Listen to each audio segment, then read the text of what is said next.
Bienvenue dans ce troisième cours. La semaine dernière, nous avons appris à représenter les états émotionnels d'un personnage. Maintenant que nous avons un peu apprivoisé ce personnage, nous sommes prêts à l'intégrer dans notre première page de bande dessinée. Cette page sera composée de 8 cases de format identique, c'est-à-dire 8 temps pour raconter une histoire. Cette bande dessinée sera muette. Nous allons en effet nous passer des dialogues pour l'instant.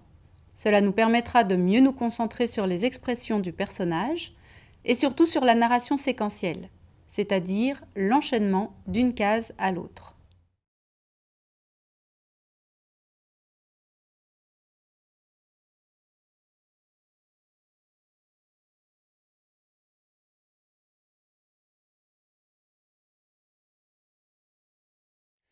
Nous avons improvisé cette petite scène à partir de la contrainte scénaristique suivante. Un personnage trouve un objet inattendu sur son chemin. Quelle est sa réaction ? Cette esquisse de scénario est une version minimale d'un schéma narratif classique que l'on retrouve dans la plupart des fictions, qu'il s'agisse de bandes dessinées, de romans ou de films. À savoir, un personnage est confronté à une situation inattendue, souvent extraordinaire, qui vient perturber son quotidien. Cela peut être un événement extérieur, comme une invasion d'extraterrestres, une rencontre amoureuse, ou un événement intérieur, comme une maladie. Face à cette nouvelle situation, le personnage va agir, ce qui va le mettre sur le chemin de l'aventure. Après une suite de péripéties, le personnage aura ou non trouvé une solution à son problème. Par exemple, dans La Guerre des Étoiles de George Lucas, Luke Skywalker découvre par hasard le message de détresse de la princesse Leia dans le robot qu'il est en train de réparer. Cet événement inattendu va le pousser de fil en aiguille à rejoindre la résistance et à vaincre l'Empire. Dans Roméo et Juliette de William Shakespeare, l'événement déclencheur est la rencontre amoureuse entre Roméo et Juliette. Leur amour étant impossible, les personnages trouvent une solution dans la mort. Dans les deux cas, ce sont les actions et les réactions des personnages qui vont faire avancer l'histoire. Et souvent, les personnages agissent en fonction de leurs traits de caractère. En effet, face à une même situation, un personnage réagira différemment selon qu'il est plutôt triste ou heureux, peureux ou courageux. Dans de nombreuses bandes dessinées, le personnage est caractérisé à la fois par son identité graphique, mais également par des traits de caractère spécifiques. Par exemple, dans Astérix et Obélix de Goscinny et Uderzo, les actions d'Obélix sont déterminées essentiellement par sa susceptibilité, sa gourmandise et son goût pour la bagarre. Reprenons notre page de bande dessinée. La semaine dernière, notre personnage avait seulement une apparence et une palette d'émotions à disposition. Afin de lui donner un peu plus de substance, nous lui avons octroyé une nature joyeuse. Et pour ce qui est de l'objet inattendu, croisé sur son chemin, nous avons choisi un revolver, un accessoire avec un joli potentiel dramatique. Maintenant, nous allons essayer de détailler les chemins que nous allons emprunter pour réaliser la première esquisse de notre histoire. Évidemment, cette exploration vous est proposée à titre d'exemple uniquement, chacun étant libre de créer son propre parcours. Commençons par trouver les contours de notre histoire en faisant des croquis rapides. Cela nous permet de poser les premières idées et d'élaborer notre histoire tout en la dessinant. Il s'agit d'improviser, de tirer un fil pour voir où il va nous mener, sans préjugés et surtout sans crainte du résultat. Il ne s'agit pas de créer un chef-d'œuvre, mais une petite scène qui fonctionne. Dessinons notre personnage en train de se promener. Il est joyeux, comme le veut son caractère. En général, vous devez commencer par présenter votre personnage avant que l'histoire ne commence vraiment. C'est votre point de départ. Comme l'indique le scénario, il trouve sur son chemin un revolver. Il est content de sa découverte. Dans cette deuxième étape, vous devez décider de la façon dont se passe la rencontre avec l'objet. Là, nous avons choisi de mettre le revolver par terre, mais il aurait pu aussi tomber du ciel ou être à moitié enfoui dans le sol. Maintenant, la question à se poser est, quelle va être la réaction du personnage ? Il s'empare du revolver et le tient en l'air. Ce dessin a été fait spontanément. Nous aurions tout aussi bien pu le représenter prenant le revolver, toujours joyeux, mais de façon plus hésitante ou plus calme. Là, c'est un geste très net qui dénote vraiment de l'enthousiasme. Il est important que vous suiviez votre intuition et que vous vous laissiez guider par le dessin sans toujours savoir précisément pourquoi vous le faites. Un dessin, une fois posé sur le papier, présente quelque chose de concret avec lequel on peut travailler et qui peut vous amener dans des directions inattendues. Le prochain dessin est clairement une réponse au précédent. Souvent un dessin en appelle un autre. Une représentation du personnage, en train de jouer avec son revolver comme un enfant, s'est imposée par association d'idées. Nous l'avons dessiné en miroir, une idée purement graphique qui découle de sa position précédente. Il est important que vous observiez vos dessins au fur et à mesure pour voir ce qu'ils vous évoquent, pour voir comment ils stimulent votre imagination. Votre histoire va ainsi se construire en partie grâce aux pistes suggérées par vos dessins sans idée préétablie. De fait, cette idée de jeu est déjà une piste pour une histoire, même si pour l'instant, nous n'avons aucune idée de ce que nous pouvons en faire. À ce stade, notre histoire est celle d'un homme qui trouve un revolver et qui joue avec. N'hésitez pas à tourner autour d'une même idée, à explorer différentes variantes, différentes intensités émotionnelles. Là, nous poussons encore plus loin l'idée du jeu. Nous sommes dans l'exagération. Là, nous sommes plus dans la retenue. À force de jouer avec son revolver, le personnage tire par accident. Cette association d'idées, très simple, relance l'histoire dans une autre direction plus excitante. Une histoire est souvent une succession d'événements, une réaction en chaîne où toute action produit des conséquences qui amènent une nouvelle situation à laquelle le personnage va devoir réagir. C'est une autre manière de dire que ce sont les actions et les réactions du personnage qui font avancer l'histoire. Vous devez vous demander comment votre personnage va réagir à ce nouvel événement inattendu. Imaginons que notre personnage joyeux est ravi de sa découverte. Maintenant, notre scénario est le suivant. C'est l'histoire d'un homme qui trouve par hasard un revolver et qui découvre qu'il adore tirer.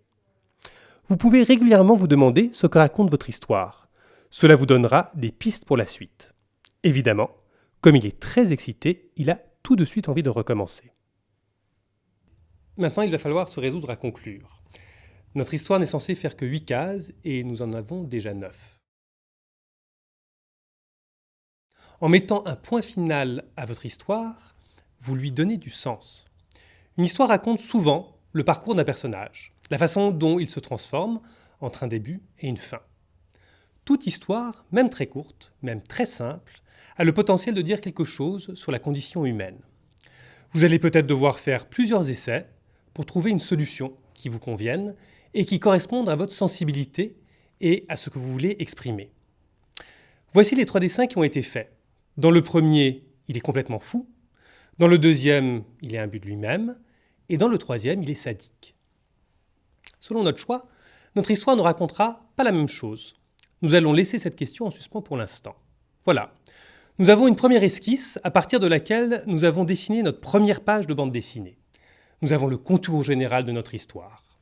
Mais nous devons encore préciser des idées, reformuler des dessins et faire des choix définitifs. Préparons maintenant notre matériel pour la version définitive. Nous allons prendre une page A4 et nous allons la partager en 8 cases de taille identique, de manière à obtenir un gaufrier régulier. Nous allons découper les cases, ce qui nous permettra de les manipuler, de les déplacer ou de les remplacer, jusqu'à ce que nous trouvions la bonne solution. Nous vous conseillons aussi de préparer en avance une bonne réserve de cases supplémentaires. Vous en aurez sûrement besoin. Pour plus de détails, regardez le PDF de l'exercice que vous trouverez sur la page du cours. Regardons à nouveau la solution à laquelle nous sommes arrivés. Nous allons vous expliquer les choix et les modifications que nous avons faits par rapport à nos premiers croquis. Parlons un peu de la composition. Dans cette première case, nous avons placé une ligne d'horizon qui constitue notre seul décor. Cela nous suffit pour évoquer l'espace. En mettant notre personnage juste un peu en dessous, nous donnons une très légère illusion de profondeur. Dans une bande dessinée, l'image se lit de gauche à droite. On suit le sens de la lecture, comme dans un livre. En prenant en compte cette règle, nous avons placé notre personnage sur la gauche, dans la première case, un peu comme s'il rentrait dans le champ de l'image. De même, dans la dernière case, nous avons placé notre personnage sur la droite, comme s'il s'apprêtait à sortir. Enfin, ne vous souciez pas trop si votre personnage n'est pas exactement pareil d'une image à l'autre. Tant qu'on le reconnaît, vous pouvez toujours raconter votre histoire. nous avons reformulé certains dessins par souci d'expressivité. Dans la deuxième case, le personnage lève les bras à la découverte du revolver. Cela nous permet d'indiquer rapidement sa nature très enthousiaste. Dans la cinquième case, nous avons aussi un peu forcé le trait pour créer une expression qui contraste plus avec celle qui précède et celle qui suit. Pour la dernière case, nous avons finalement décidé que notre personnage serait un sadique. Dans cette étape finale, vous devez clarifier vos intentions et les faire correspondre au mieux à votre dessin. Notre histoire est donc la suivante. Un homme trouve un pistolet et il est complètement transformé par cet événement. D'un homme heureux, il devient un homme sadique qui est potentiellement sur le point de faire des bêtises. Nous avons aussi fait un nouveau dessin. Entre la case où il tire et la case où il est très content de lui, il semblait manquer quelque chose. La transformation était trop rapide. Il passait d'un état à l'autre sans qu'on sache comment. Nous avons rajouté une case où il semble hésitant sur la suite à donner à cet événement. Le fait de marquer une pause produit une suspension de l'action. En termes purement formels, cela rajoute du rythme à l'histoire. Cela permet aussi de se concentrer uniquement sur l'intériorité du personnage et de lui donner un moment de réflexion. Il a fallu faire des choix lorsqu'il y avait trop de cases pour une même action. Il y avait 4 images du personnage jouant avec le revolver. Il fallait donc en éliminer 2. La combinaison de ces 2 dessins en miroir est très efficace d'un point de vue graphique. Le personnage pointe le revolver vers le ciel en souriant. Il le tient dans une main, puis se retourne et le tient dans l'autre main. Tout cela communique une idée dynamique de jeu innocent. Par contre, le passage avec la case suivante est plus problématique.